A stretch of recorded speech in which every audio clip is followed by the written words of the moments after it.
Ce jour dédié pour l'élévation de l'âme de Tirza Batla Zochran Livracha. Alors la question de Sacha. La question c'est est-ce qu'on doit voir Akadosh Baruch Hu partout, dans le sens où si je m'assois dans l'avion à la place 26, est-ce que c'est Akadosh Baruch Hu qui fait que je sois à cette place? S'il y a cette personne à côté de moi qui me dérange, que je dois travailler mes midot, est-ce que c'est vraiment Akadosh Baruch Hu? Ou si j'ouvre mon bus, bon, mais j'ouvre mon bus, est-ce que c'est Hachem qui a fait exprès que je fasse ça? Ou c'est le déroulement de la vie qui fait que voilà, j'ai loupé mon bus. C'est quoi le déroulement de la vie? C'est quoi le déroulement de la vie? Dieu ne peut ne pas gérer quelque chose. Je suis arrivé en retard et j'ai loupé mon bus. Bon, je prends le prochain, mais est-ce Pourquoi t'es en retard? J'avais une occupation, j'avais un appel, un coup de fil. Ok, j'ai à peu près compris la question. La question est comme ça. Je crois que les Arabes disent comme ça, Maktoub, tout est écrit. Tout est écrit. Alors est-ce que c'est chez nous aussi comme ça? Tout est écrit dans ce cas-là, donc je suis aucun libre arbitre, je suis un grand croyant en Dieu, et voilà. Ou bien non, Dieu, non, il ne décide pas de tout. Et si c'est le cas, alors de quoi oui, de quoi non? Réponse. Chazal on dit, Akol b'dei shamayim chutz mirat shamayim. Tout dépend du ciel, sauf la crainte du ciel. Ça veut dire, tout ce qui m'arrive,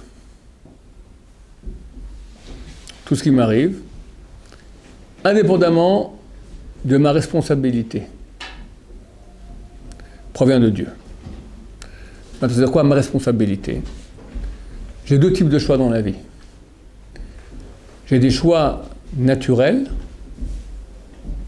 c'est-à-dire, il y a mon corps, je vais expliquer un peu plus lent, je vais expliquer plus profondément. On a plusieurs parties en nous. Le corps, qu'on appelle nefesh. Nefesh, c'est la partie qui fait vivre le corps, on dit les instincts. Le ruach, ça c'est moi. C'est moi qui veux, c'est moi qui pense. Et Maneshama, c'est un éclairage de Dieu. Encore deux niveaux plus hauts, Hayachida, mais c'est des niveaux encore plus hauts d'éclairage de Dieu.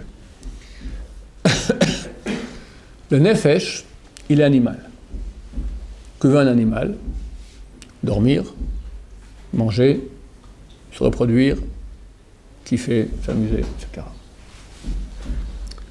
La Neshama, elle est divine. Qu'est-ce qu'elle veut?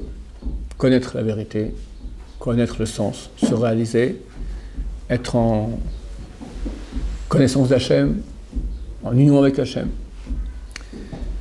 Moi, je suis ni ça ni ça. J'ai un corps, j'ai une Neshama. Je ne suis ni l'un ni l'autre. Je suis entre les deux. Neshama, Nefesh, je suis là. Ça, c'est l'homme. Maintenant, il reçoit des messages et de la Neshama et du corps. Le matin, il doit se lever. Neshama lui dit, ah, quel bonheur, allons servir Dieu en priant une bonne heure. Bon, c'est rare que ça s'exprime ainsi. On va dire à Rosh Hashanah, par exemple, les grands jours, Kippour. Et tu as le corps qui dit, dans 5 minutes. Pas dans 1 heure, parce que tu vas tout rater, mais il dit dans 5 minutes. Dans 5 minutes, tu auras de nouveau dans 5 minutes. C'est comme ça qu'il agit, par tranche de 5 minutes. Là, toi, tu as un véritable choix entre l'éclairage de Neshama et l'appel du Nefesh. Là, c'est toi qui agis et tu es responsable du résultat. C'est toi qui as voulu ça ou ça. Et dans ce choix-là, Dieu n'intervient pas. Dieu a mis devant toi, c'est Dieu qui a mis ces deux options-là. Tu as une certaine nature, tu as une nature paresseuse, une nature qui n'est pas paresseuse, d'accord? Il a aussi envoyé une Neshama, tu as une grande Neshama, une petite Neshama. C'est Dieu qui a mis le choix devant toi. Absolument. Mais qu'est-ce que tu vas choisir? C'est uniquement Dieu c'est uniquement toi qui choisis. Dieu sait à l'avance ce que tu vas choisir? Non, moi ça n'enlève rien de ton choix, c'est encore un autre sujet. En tout cas, tu choisis, tu es libre de choisir. Pas tous tes choix dans la vie sont ainsi. Entre Neshama et Nefesh. Tu as des choix de ce type Neshama et Nefesh uniquement quand tu as une contradiction entre le message du Nefesh et celui de la Neshama. Par exemple, celui pour la prière, rester au lit. Regarder une fille dans la rue, ne pas la regarder. Mentir pour avoir un peu plus d'argent ou rester honnête, etc. Tu as des choix dans ta vie qui n'ont rien à voir avec la Neshama, qui sont rien qu'au niveau du corps. Tu vas au resto, on donne la carte. Resto cachère, bien sûr, super cachère comme il faut bien. Tu as la carte. Tu as du riz, tu as des pâtes, tu as du poisson. Le riz est cachère, le poisson est cachère, les pâtes aussi. La Neshama, tu lui demandes qu'est-ce que tu en penses, elle dit, je m'en fous complètement. Fais ce que tu veux, j'en ai rien à faire. Bon, tu choisis en fonction de quoi? En fonction de tes goûts, en fonction de ta nature. Comme on dit en français, les goûts et les couleurs, ça ne se discute pas. Pourquoi? C'est pas être logique là-dedans. C'est comme tu es. Donc, qui a créé cet être que tu es? Dieu. Donc, quand tu choisis de manger ça, ça ou ça, c'est pas toi qui choisis. C'est ta nature. Ta nature, c'est pas toi. Tu n'as pas décidé quelle nature tu aurais. On t'a donné. Donc, c'est pas Dieu. C'est toi. Tous nos choix, où il n'y a aucune conséquence thoraïque en jeu, ne concernent que le corps, c'est pas moi qui décide. Je suis complètement passif. Regardez à quel point c'est fort. C'est-à-dire que 99,9% de la population, un peu plus, d'accord, jamais n'ont des choix entre Neshama et Nefesh. Pour eux, ça n'existe pas, c'est terminé. Moi, je fais ce que mon Nefesh l'appelle mon Nefesh. C'est tout ce qui compte pour moi dans la vie. Je peux plus kiffer, je kiffe. Coûte que coûte. Je veux dormir, je dors. Je veux des filles, je veux des filles. Je suis malhonnête, tant mieux, j'aurai plus d'argent. J'ai aucun appel de Neshama. Le type, il dit, je sens que je kiffe, je m'éclate, je suis très heureux. En fait, il est complètement absent. Il n'existe pas. Parce que tout ce qu'il fait, ce sont que des pulsions que Dieu a mis en lui, et lui n'a rien fait pour. Il n'existe pas. C'est-à-dire que ce n'est pas lui qui décide. Il est complètement passif. J'ai pris un robot, j'ai mis des sortes de senseurs dedans, d'accord, dès qu'il a un peu faim, tic, ça fait tic, tic, tic, tic, il y a un vide, d'accord, il transpire un peu, hop, tic, tic, tic, j'ai soif. On met de l'eau, ça va mieux, d'accord, mais lui n'existe pas, c'est un robot. Ça, c'est le nefesh, c'est notre corps. Un robot très performant, que Dieu a mis au point, que lorsqu'il y a des manques, tu es en situation de souffrance, et lorsque tu remplis le manque, ça te donne une satisfaction.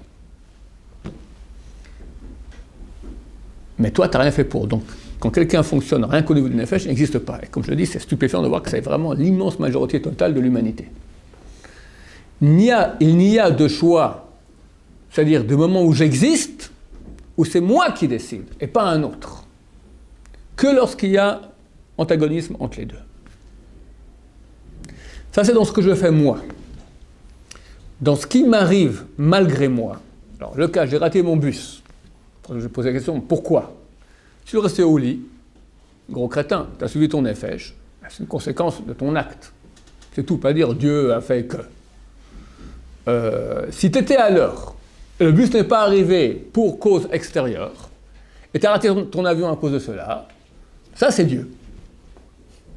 Parce que tout ce qui m'arrive, qui ne dépend pas de moi, de mes choix, de ces choix-là, donc je dis, où il y a un antagonisme entre Nefesh et Neshama, tout cela m'arrive de Dieu.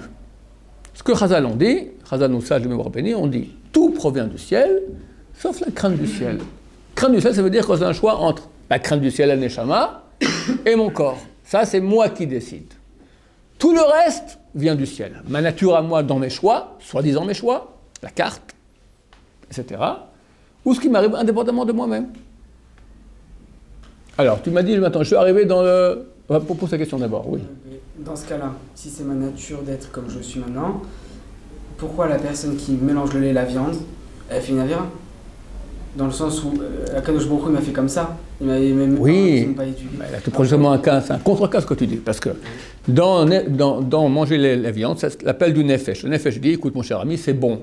Mange ça, ne te casse pas la tête. La neshama lui dit, non, mais tu sais bien que ton fils il a fait tchouva, il a dit que c'est interdit par la Torah. Il a un choix, le monsieur. En Torah et Nefesh.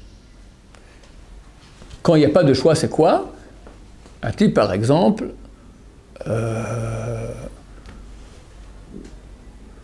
un type qui ne sait pas qu'il est juif, mais il est juif. Il y en a beaucoup, hélas, des gens qui étaient cachés dans les couvents après la guerre, où les parents ont vécu la Shoah, n'ont pas voulu dévoiler à leurs enfants qu'ils étaient juifs. Donc lui, il va manger maintenant une bonne côtelette de porc. Pas de problème. Aucun problème. Là, il n'a aucun choix. Rien. Ok, alors ça, c'est rien. C'est vraiment rien. À nous, ça ne remarque pas très. C'est marqué que quelqu'un de contraint malgré lui, Dieu le disculpe de toute responsabilité. Parce qu'il n'a pas de responsabilité, il n'a pas de choix.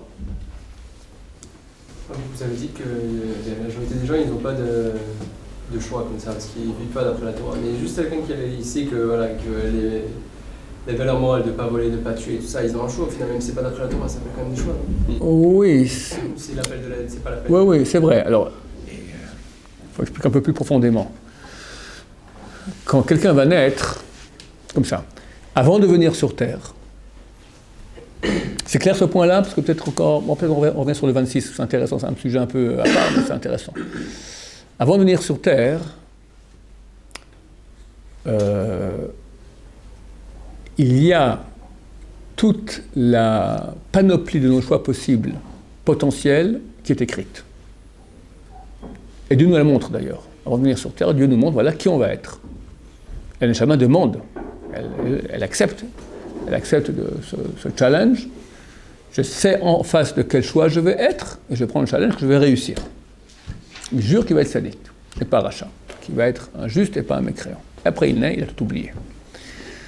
Attends, donc c'est quoi une panoplie de tous nos choix possibles? Il y a comme une carte d'une ville. Tu as une voie d'accès, après tu arrives, intersection, gauche-droite. Bon choix, mauvais choix. L'exemple que je reprends toujours, il y a 3 ans, sa mère a fait un bon gâteau au chocolat, et elle doit partir de la maison. Elle dit, tu manges pas au gâteau, tu goûtes pas, c'est pour les invités ce soir. Bon, sa mère part, il se retrouve tout seul avec le gâteau au chocolat. La dernière fois, je lui dis, miam, Neshama lui dit, maman a dit non. Que faire? Premier choix de sa vie. Où il se retient, il s'engage dans une voie de laquelle il y aura encore d'autres choix qui vont suivre. Presque infini. Des millions de choix qu'il y aura durant sa vie. Il prend l'autre voie, ce sont d'autres choix qu'il aura. Il prend des possibilités de connexion aussi après. Mais déjà, il s'engage dans une voie. C'est certain qu'on s'engage dans une certaine voie, au bout d'un moment, il y a des choix qu'il n'aura plus. On va dire, il goûte du gâteau. Sa mère revient à la maison, elle voit une trace de doigt comme ça dans la crème du gâteau au chocolat. Elle dit, qui a mangé du gâteau au chocolat? Erreur fatale, parce que le gosse est tout seul à la maison, qui ça peut être? Il lui donne l'occasion de mentir. Là, il a devant un choix. Tu dis, c'est moi, maman, pardon. Il est très bon d'ailleurs. Ou bien, il va mentir. Il dit, bah, j'ai invité le voisin et c'est lui qui a mangé. Je dis que non et lui, il a mangé. Il devient un délateur. Il se ramasse une tarte, parce qu'il a plein de chocolat sur il ne sait pas encore très bien mentir, il a plein de chocolat sur les lèvres. Fois d'après, de nouveau, même scénario, gâteau au citron, sa mère part, tu ne manges pas, il regoute. Ce coup-là, il s'essuie bien les lèvres, il prend le voisin et joue au Lego avec lui. Et dès que sa mère revient, il devient lentement le chef des cancres du quartier et plus tard le mafiosi du pays. C'est pour exagérer. Ma réponse est la suivante. Effectivement, tous les gens ont des valeurs, ont la possibilité d'avoir des valeurs morales et ont eu un certain temps des valeurs morales, du genre il ne faut pas voler, il ne faut pas mentir, etc. Mais beaucoup, la majorité du monde écrasante, ont fait un choix relativement tôt. Pour moi, cette morale n'existe pas. Aujourd'hui, c'est la loi du plus fort. Si je ne bouffe pas, je me fais bouffer. Je dois voler pour survivre. Business is business. Il y a beaucoup de dictons comme ça qui sont de la nouvelle Torah, qui te donnent un air cher. T'as raison, fais comme ça. Donc quelqu'un dans sa vie maintenant qui s'est dit toutes ces sortes de dictons, d'accord. Alors au début il avait le choix entre l'appel et Neshama, puis un jour il a dit c'est non, il a fait un choix. C'est fini, je t'écoute plus Neshama, arrête ta histoire de morale, tu me saoules. J'écoute que mon nefesh. Et c'est ça la majorité du monde, hélas aujourd'hui. Évidemment il y a des limites. Je parle maintenant pour le vol, pour l'honnêteté, etc. L'homosexualité, un temps, il y a 20-30 ans, pas question d'en parler. Aujourd'hui, pas question d'en parler mal. D'accord, la société, pas elle avance. D'accord, on va être gentil, on va dire qu'elle change. En tout cas, tu pourras avoir des gens qui vont faire des choix. Par exemple, voilà, un homosexuel. Au début, il est tiraillé, parce qu'il ne veut pas. Les psychologues en aidant, moi j'assume, c'est comme ça, vis ta vie. Alors il va enlever maintenant, justement, de façon volontaire, il va enlever tout l'appel de Neshama, qui lui dit non, mon cher ami, c'est contraire à la morale, contraire à ce que Dieu veut. Il répond à ta question, c'est bon? Oui. Mais vous avez dit auparavant, par rapport à la carte et ce qu'on choisit, tout ça. Mais au final, prédestination naturelle, vous avez dit que c'est par la nature que Hachem nous a fixé qu'on va choisir. Mais au final, l'influence depuis notre naissance, de toutes les expériences qu'on a eues, est-ce que ça va influer sur notre choix de la carte? C'est clair. Au final, c'est notre expérience à nous, c'est pas notre prédestination naturelle. Donc est-ce qu'on peut en revenir, si on va dans les profondeurs, est-ce que toutes les expériences qu'on a eues, qui sont revenues dans le choix de choisir cette carte, est-ce que c'est Hachem qui nous a envoyé toutes les expériences alors? Absolument, c'est ça la réponse. C'est-à-dire que Dieu veut que tu te réalises. La Neshama, c'est un potentiel. Là, toi, avant de venir sur Terre, tu as un potentiel qui veut se réaliser. Mais alors, comment on se réalise? Dans ces choix-là. Si je choisis le nefesh, le corps, quand le corps meurt, ben je meurs aussi. Il n'y a plus rien. Je suis resté animal, je reste animal, je ne suis rien. J'ai raté ma vie. Si je choisis maintenant la Neshama, qui l'appelle divin, je deviens éternel. Dans la mesure où je me suis réalisé, je vais être. Parce que aussi, non seulement je deviens divin, on va dire, non seulement si je ne fais pas les choix, je reste animal, mais je ne suis même pas, vu que tout ce que je fais, ce n'est pas moi qui ai décidé. Je ne peux pas dire, je suis, il n'y a rien, t'es un robot. T'es un robot. Du moment que je fais des choix, j'existe, c'est moi qui ai voulu. C'est moi, déjà j'existe. Et en plus, qu'est-ce que je veux? Je veux Dieu. Alors, c'est fantastique. Donc je veux me brancher à une réalité qui est éternelle, je deviens éternel. Il y a un texte qu'il ne faut pas dire aux chrétiens, c'est dans le traité Bava Batra, page 75b. À la fin des temps, on va appeler les Sadikim au nom de Dieu. Elohim, Yudke Vavke, Shakai, Svakot. Quoi? Les êtres humains? Un qui a fait ça il y a 2000 ans, il a très mal fini, si on le croit. Et le Talmud chez nous, il le dit. Comment ça se fait? Qu'un tzaddik, il se branche avec Hachem, donc il devient une partie d'Hachem. Donc il devient une partie d'Hachem, je peux l'appeler avec un nom de Dieu. Pas aujourd'hui.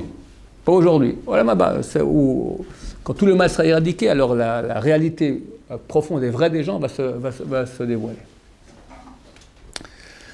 Donc, je vais répondre à sa question. Donc, avant de venir sur Terre, tu as un potentiel. Ou tu te réalises ou pas. Maintenant, pour pouvoir te réaliser, Dieu ne va pas te créer ange parfait, tout à fait réceptif à l'appel de Dieu. Au contraire, il va t'envoyer dans la mouise. Petit enfant qui est né, il est tout sauf ange. Il est nerveux, il est orgueilleux, il est menteur, tout ce que tu veux. Et Dieu lui dit, c'est ça le target, devenir un ange. Maintenant, moi je veux que tu bosses. Je te donne une très grande neshama si tu as un boulot difficile. Si tu as un boulot facile, je te donne une petite neshama. Dieu va faire des choix qui sont égaux. Si le choix, tu as 1% de choisir le mal contre 99, tu as raté ta vie. Parce que tu ne vas rien faire. Si au contraire, je donne 99% de réussite pour 1% de raté, donc qu'est-ce que j'ai dit au début? 90% de raté pour 1% de réussite, là aussi tu vas rater, ce n'est pas ta faute non plus. Donc Dieu donne des choix équivalents à notre potentiel. Donc en fonction de ta nature, maintenant il va aussi choisir non seulement ton potentiel, mais aussi ta nature. Il y a un qui est hyperactif, un qui est super lent, un qui aime les femmes, un autre, il aime les hommes. Un qui, qu'est-ce que j'en sais moi, il est attiré par le bouddhisme, l'autre par le communisme. Un qui est super orgueilleux, un autre qui est super humble. Donc toute notre nature, Dieu va la définir, et en fonction de notre nature, afin qu'on puisse justement la corriger, la travailler, nous réaliser, va mettre en face de nous des épreuves correspondantes à ce que nous sommes. À partir de la question, ça veut dire qu'en réalité, tout ce qui s'est passé, tout ce qui se passe, c'est Hachem qui l'envoie. Alors, en réalité, toute la panoplie de choix est décidée même la couleur du Coca-Cola est décidée parce qu'on va choisir. Complètement. Tous nos choix, où il y a intervention de Neshama, Nefesh. Le reste aussi, c'est Dieu qui gère. Mais ce qui nous intéresse maintenant, ce sont nos choix véritables, où vraiment moi je suis actif dans mon choix. Tous les choix ont été prévus à l'avance. Maintenant, ce n'est pas que je vais arriver à tous ces choix. Comme je dis, tu as une panoplie, une carte entière, comment on appelle ça, une arborescence. Quand tu prends une branche, tu n'es pas dans cette branche, c'est fini. Le type qui choisit maintenant d'être un gentil garçon, et la branche mafiosi qui était potentielle, elle est éliminée, il ne sera plus. Moi aujourd'hui, d'accord, me faire manger volontairement une côtelette de porc, c'est plus partie de mes choix, ça n'existe plus. Ça se peut qu'à un temps, le porc, non. On va dire, un type qui vient avant de venir à Shabbat, il démarre le Shabbat, il s'est dit, je fais Shabbat, j'allume le feu Shabbat, oui ou non? Oui, non, oui, non, oui, non. Je regarde la télévision, ouais, avec un programmateur, d'accord, toutes sortes de... Il a un choix, puis un beau jour, c'est fini, il devient Shomer Shabbat, depuis 10 ans, même en rêve, pas question d'être Mechalel Shabbat, de transgresser le Shabbat. Donc au bout d'un moment, il rentre dans une certaine branche d'arborescence, et il a d'autres choix qui étaient prévus. S'il serait resté maintenant Mechalel Shabbat, et ça se peut qu'il soit, tout cas il y a une belle Goya qui vient, Miss Monde, riche, sympathique, tout ça, elle a un nom juif, elle est Goy, d'accord, son père est juif, voilà, et lui elle fréquente, après bon, il apprend qu'elle est Goya. Ah, c'est une épreuve que il serait rentré dans l'arborescence Shomer Shabbat, il ne serait pas arrivé là-bas. En fonction de tes choix, tu as d'autres choix qui vont se présenter à toi, et toute la panoplie totale a été prévue à l'avance. Est-ce qu'au final, par rapport aux prophéties de bénédiction et malédiction, est-ce que c'est la même chose pour chacun de nous-mêmes? On a chacun en fonction de nos choix, est-ce qu'on a chacun une Bien sûr. bénédiction et une malédiction? Bien sûr. Alors, bénédiction et malédiction, quand tu parles de celle qu'il y a pour le peuple d'Israël, ça c'est pour tout le peuple d'Israël. Tu vas aller dans cette voie-là, c'est ce qui va se passer, les bénédictions. À notre point de vue personnel, oui, mais la bénédiction ne sera pas forcément ici sur terre. Une chose est claire, tu vas aller dans la bonne voie, tu réussiras. Tu seras fortement récompensé, c'est clair. Tu vas dans la mauvaise voie, tu vas rater. Et t'en subiras les conséquences, c'est clair aussi. Ça, c'est le plus clair du monde. Maintenant, où, comment? T'as un type qui est une vraie ordure, il fait fortune, il écrase tout le monde, et il trompe sa femme, et c'est une ordure, personne n'a mis ses parents, ses parents, ses enfants. Mais monsieur s'éclate, d'accord, toute sa vie, parce qu'il crève d'une crise cardiaque, d'accord? Alors, il a réussi sa vie ou pas? Lui dira, jusqu'avant la crise cardiaque, oui. Il arrive là-bas, il voit la facture, il voit complètement raté sa vie, il dit non. C'est pas forcément qu'ici qu'on va se rendre compte, ce que tu appelles toi bénédiction, c'est pas forcément ce que lui appelle lui, d'accord? Lui, il dit, laisse-moi tranquille, donne-moi à m'éclater, c'est pour moi la bénédiction. Un autre, il va devenir un vrai, il va étudier la Torah toute la journée, il va vivre chichement, avec des enfants bien en Torah, mais il ne va pas au Club Med, il n'a pas de maîtresse, il n'a pas 4 voitures, et l'autre lui dit, il a raté sa vie. Non, il pense qu'il a réussi sa vie. Et nous pensons aussi ainsi. Il faut bien comprendre qu'est-ce qu'on les critères qu'on appelle bénédiction ou malédiction. Une personne, par exemple, qui sert un verre de coca, qui l'a fait tomber sur lui, qui a fait tomber le verre sur lui. Ou alors je rentre dans ma douche et l'eau elle est froide. Ou alors... Attends, chaque cas c'est différent. Attends, le premier cas, il se verse du coca sur lui. Ouais. Si c'était une maladresse, alors s'il était trop rapide, c'est de sa faute. S'il a tout fait comme il fallait, c'est tombé, c'est Hachem. Le choix, c'est de se mettre en colère ou pas? Hein? Le choix de se mettre en colère ou pas? Non, lui, est-ce que c'est Dieu ou est-ce que c'est moi? J'ai mal tenu mon verre. Ok. Ok. C'est Dieu dans l'absolu. Mais... Ouais, c'est Dieu, ça peut être ta nature. Non, mais si toi maintenant, t'étais un type, t'étais maintenant un peu, t'étais trop, on va dire, t'étais en retard pour ton fameux avion que tu dois prendre, d'accord? Et t'as vite, et à cause de ça, ça se peut maintenant que c'est le responsable. Tu serais levé un peu plus tôt, mon cher ami, tu aurais pris ton coca normal sans le verser. Oui, là, tu es responsable. En tout cas, en partie. La douche quoi? Tu rentres, la douche elle est froide. Ouais. Ben, où est le problème? Si tu t'es levé tard, il n'y a plus d'eau chaude, oui. Si c'est comme ça, tu t'es levé normal, hein? Tu trouves des réponses à tout. Moi, non. Tout simplement, je me lève et le soir après le... Normalement, il aurait dû avoir de l'eau chaude, il y a de l'eau froide. C'est pas ta... Je dois dire que c'est Amina Shamaïm. Complètement Ménachamaï. Complètement. Parce que c'est pas de ta faute, ça n'a rien à voir avec toi. C'est la faute de la Shiva. C'est la faute de la Shiva, quelqu'un a oublié de mettre de l'essence, tout ça. Mais le type qui a fait ça, lui, il est faute. Alors ça, un autre principe, mais j'ai pas le temps maintenant, on n'a plus que 2 minutes. Après, tout a des références. Oh, alors, comprends, voilà. Non, ok. Bon, je dois en profiter, on va être en retard de 3 minutes, mais ça, c'est un cours entier, mais c'est très simple. C'est très simple. Tout ce qu'on va parler maintenant, c'est des choses qui m'arrivent. Maintenant, quelqu'un vient, me dit, triple idiot, il me flanque une tarte. C'est Dieu ou c'est lui? Bah ça dépend. Pour moi, c'est... Bah non, c'est toi t'avais quelque chose qui... Dans tous les cas, Pour moi, c'est Dieu, pas pour lui. dans absolument tous les cas, c'est Dieu qui l'a envoyé. Mais si toi Alors, t'as fait l'abruti... attends, ça, c'est l'abruti aussi, c'est vrai. Mais comme ça, je te dis, moi je suis bien normal, un type vient et hop, c'est... D'accord? Dans tous les cas, c'est Dieu qui l'a envoyé. Maintenant, si c'est comme ça, alors lui il n'est pas responsable, c'est Dieu qui l'a envoyé. Flanque au Rav Shaya une tarte, d'accord? Ben moi, c'est Dieu qui m'a envoyé. Non. Dieu, il t'a mis le tarteur, d'accord, le type qui a donné la tarte, d'accord? Lui avait un choix. Le Rav Shaya il m'énerve, il part contre ses Torah, il me remet trop en question. Dès que je le vois, je sens qu'une tarte. Mais quand même, je sais pas, oui, non, je sais pas, j'hésite. Il vient ici, et là il a le choix. Oui, non, il décide oui. Alors lui est responsable de ce qu'il a fait. Mais qui l'a envoyé? Dieu a vu que moi je devais maintenant faire une capara d'un péché, une expiation d'un péché, soit une bonne tarte comme il faut bien. D'accord? Alors il cherchait quelqu'un qui allait le faire. Il trouvait lui, tiens, je mets avec le Rav Shai, on verra comment ça va se goupiller. Le type là, il a un choix. Je fais pas. S'il le fait, bah, Dieu a réussi ce qu'il voulait faire. S'il fait pas là, il donne pas la tarte. On Dieu amènera un autre. Ou Rav Shai va se cogner dans un pylône. D'accord? On trouvera, Dieu il n'a pas de problème. Le type est responsable de ce qu'il a fait. Prenons la Shoah. Il est clair, sans aucun doute, que Dieu a voulu que Simon le Juif meure dans ces conditions dans la Shoah. Il n'y a aucun doute là-dessus. C'est quelqu'un qui ne croit pas à ça, il ne croit pas à la base de la Torah. Que Dieu est un, ça veut dire qu'il maîtrise tout. C'est clair. Alors Hitler, il est innocent, c'est pas sa faute, c'est Dieu qui l'a envoyé. Non, mon cher ami, Hitler, il est bien au fond dans l'enfer, parce qu'il avait le choix de faire ou pas. Et Dieu l'a mis devant ce choix. Il aurait pu ne pas le faire, il aurait pu le faire. Il a voulu le faire, il est responsable.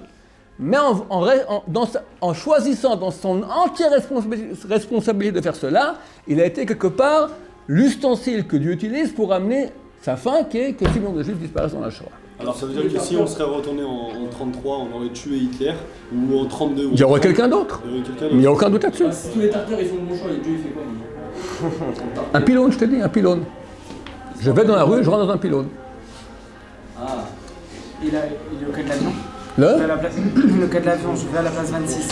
Bon, ça sera l'objet d'un autre cours Bénéder. Baruch Adonai, l'homme va amen.